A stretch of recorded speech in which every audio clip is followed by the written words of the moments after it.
Well, hello, Commando here. Welcome to my No Mercy review, and I'm going to try and do this quick style like I did for SummerSlam. So let's get to it. And I'm just going to say before we get right into it, is that I thought this was probably one of the better pay-per-views. Some of it was, pretty good, but there was a few bits it was like, eh. Like as I was watching like the middle of the show, I was like, oh, this could be one of the better pay-per-views of the year. But there were still a few things that I didn't really, like. But let's get to it. First match on the pre-show, Elias defeating Apollo Crews, 8 minutes 35. Typical pre-show match. Eventually ended with Elias, hitting his drift away thing, which is like a snap neck breaker, as opposed to the like crossroads that he was using for a while. Yeah, nothing to say about the match, but I enjoyed Elias's pre-sing-along song thing, as I always do. I love those things, and he had a good thing where he was his rhyme was like something to do with script, and the word he was away to say was going to be like LA is a load of shit or something, but it cut right before we got to shit. I really enjoyed that. It was funny. I always really enjoy those. They're definitely doing some good stuff with Elias. Just like to maybe see him go for a title or something soon. Anyways, nothing else really to say about the pre-show. Miz had a good promo in there with Kurt Angle. Yeah, moving on. First match is Jason Jordan versus The Miz, 10 minutes 15. Miz got the win. I liked it. I thought it was a good match. I thought Jason Jordan looked good.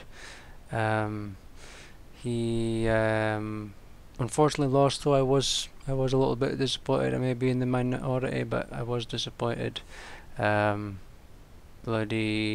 interruptions from the Miz Taraj with Axel like getting up and smacking Jordan in the face.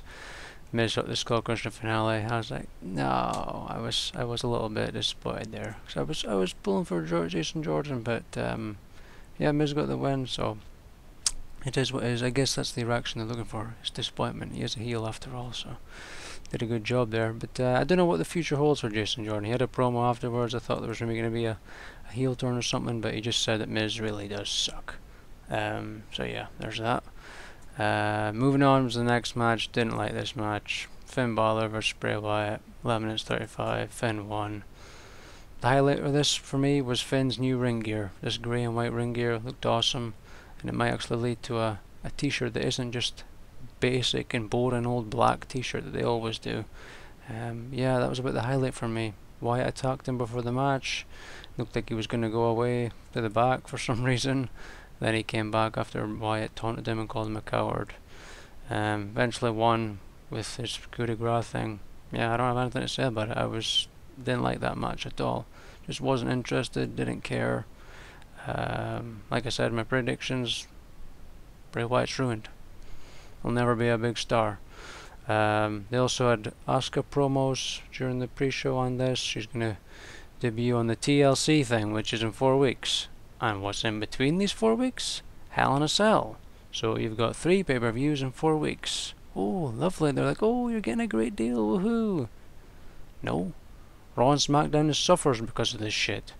Because of this unnecessary amount of pay-per-views. SmackDown have got tons of fucking guys not getting used every single week because of this crap. This is your reason, because you always have to build up stuff until these pay-per-views. If they were further away, they wouldn't need to do this. But then again, Hell in a Cell's been like bloody 7 weeks or something since SummerSlam, and well, they haven't been using all the guys. They still haven't used all the guys. I don't know. SmackDown wastes so much bloody time. They really do. They waste so much time on crap instead of doing segments and stuff. Like there was WWE loaded this thing for the 9/11 show a couple of weeks ago, from after the 9/11 attacks happened, and they had like 8 matches, 2 in-ring segment things, and loads of backstage segments, interviews, and now we can't even get half of that. Like, what the fuck's happened since then? Is commercials doubled or something in America? I don't know, but they just waste so much time now on entrances, on stupid video packages and what have you. Just so much time wasted when they could be getting more done. And hell, I don't even think matches need to really be happening. Not as much as they do anyway. You can do other things to build up feuds, other story building stuff. But they insist on wasting time on crap. Anywho's, Finn won. Moving on, was next match was my favourite match of the night. Dean Ambrose and Seth Rollins defeating Cesaro and Sheamus, 50 minutes 55. This was a great match, it really was. A really, really good match. A lot of awesome moments, a lot of brutal moments.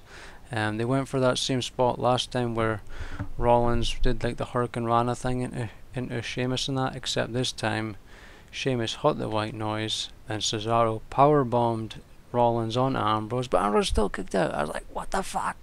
But yeah, it was a really, really good match. And Cesaro bloody got teeth knocked out legit. Totally avoidable, by the way. That was his own fault. I love Cesaro, but that was all his fault. He could have avoided that, but didn't put his hands up at the post.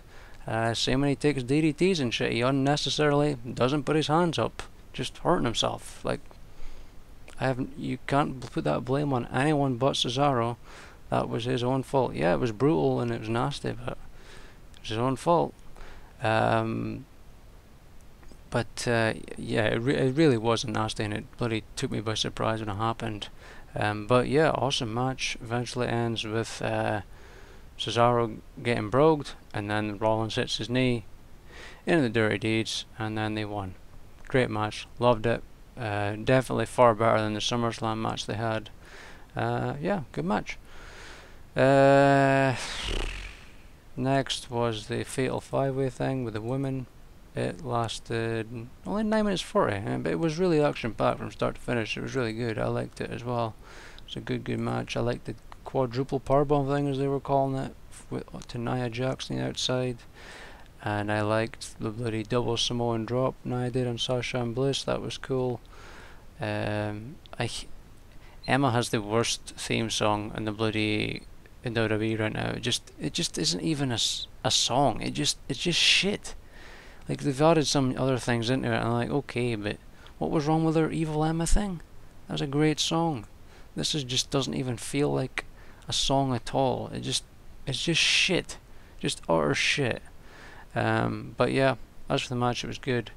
Eventually, Bliss hits the DDT on Bayley and gets the win. Yeah, I liked it. Moving on, we have John Cena versus Roman Reigns.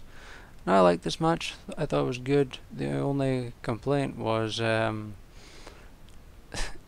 Cena only had to be speared twice to lose. Like, Reigns won, by the way. 22 minutes 5 seconds.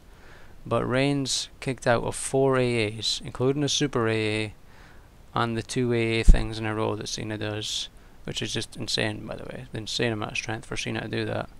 That roll through thing and then lift him up again. I don't agree with that at all. Same with the main event. I don't agree with that at all. Like, people say, oh well, it's a finisher, so you should finish him with it. But when other people are kicking out of like 4 of them, and then that person just kicks out of 1, only needs 1, it just doesn't make sense to me, in my opinion. It really doesn't.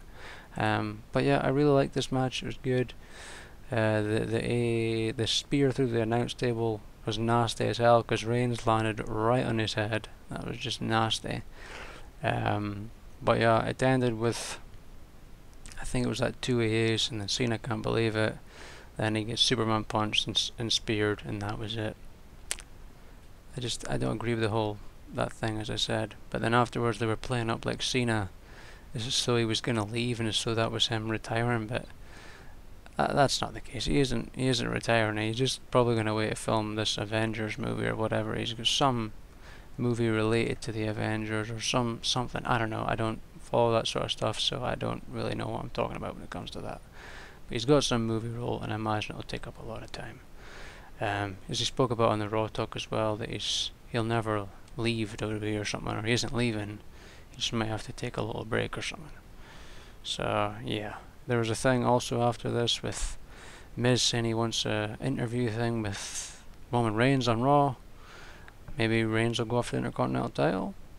Who knows? But yeah, Kurt Angle, he granted this segment, as it says here. Moving on, we now have Enzo defeating Neville in 10 minutes 40 for the Cruiserweight title. Oh dear.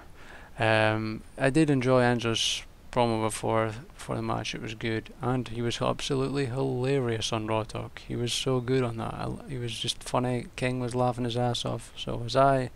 He was coming out with some good stuff. But as for the match, I don't really remember much about the match. So Neville was just sort of beating the shit out of him for a while. Enzo had like the DDG thing, that big gas DDT from the top rope. But then he was on the outside and he kept having to come in again, and then he got thrown into the timekeeper's thing, and then he grabbed the title and went in and it looked like he was going to hit Neville with it. The ref takes it away, and then Enzo kicks him in the testicles, rolls him up and got the win. Surprised the hell out of me, like, I really did. I mean, all this backstage thing about how people hate Enzo and everybody hates Enzo and they give him the title. Maybe they were hoping he would get booed, I don't know, but he didn't. The crowd seemed to be okay with it, I guess. I was expecting maybe some bullshit chants, but no. They seemed to be alright with it, but they were happy enough. Yeah, Enzo won. But like I said, he was hilarious on Raw Talk. I think if they just let him, be like that, he'd probably be even more over than he is. And yeah, Enzo won. Not much to say about the match, but yeah, Enzo won. Moving on, final match, Braun versus Brock. I was really excited for this. I was like, oh yes, it's going to be good. This is going to be awesome. 9 minutes, and Brock won. I don't have an issue with Brock winning. I don't like the way they did it though. I think this hurt Braun. I really did. Like, they've built up Braun so well, I felt, and then they bloody did this. Like, the build up SummerSlam. They did so much awesome stuff in that match. And then every week they were doing good stuff with them beating up Lesnar. Then I was disappointed with this. Like, I don't think they did a good job at all. Like, I thought it started off good, and like that he had that chokeslam thing on him, and he like sort of no-sold the German and what have you. But then it just kind of was downhill from there, really. Like, he had a Kimura thing on him for a while on Strowman, had some suplexes. I think bloody Strowman had a spine buster or something. He just had a bloody... I think he had like 2 power slams or something on Lesnar, and he kicked out, which is Braun's finisher. And then Lesnar just, after this, he just gets up and hits an F5, and that's it. 1 F5. I'm like, really? That was a lame finish, and I think that really did hurt Strowman, because he was built up so well. They built him up so well, and then that happened. That was poor, man. That was really poor. That was a disappointing ending to that show, in my opinion. Especially at that match. I didn't think Lesnar had to win. They could have had Strowman win dominantly, and you could have had Lesnar win later on. But I guess they're still wanting this Lesnar versus Reigns at WrestleMania thing. I don't know why you can't have someone else get the title for a while, Doesn't need to always be on Lesnar. But yeah, I was disappointed by that. I was. But yeah, as for the best match, it was Dean Ambrose and that. I liked their match. By far the best match for me. Then probably maybe Reigns and Cena, maybe. And I liked the women's match too. It was good. So yeah, there you have it. And Cesaro is going to be having emergency dental surgery, they said. That's what it says on the YouTube video there. So yeah, nothing else to say. Hope you enjoyed this little review, and I will see you on the next one. Bye bye.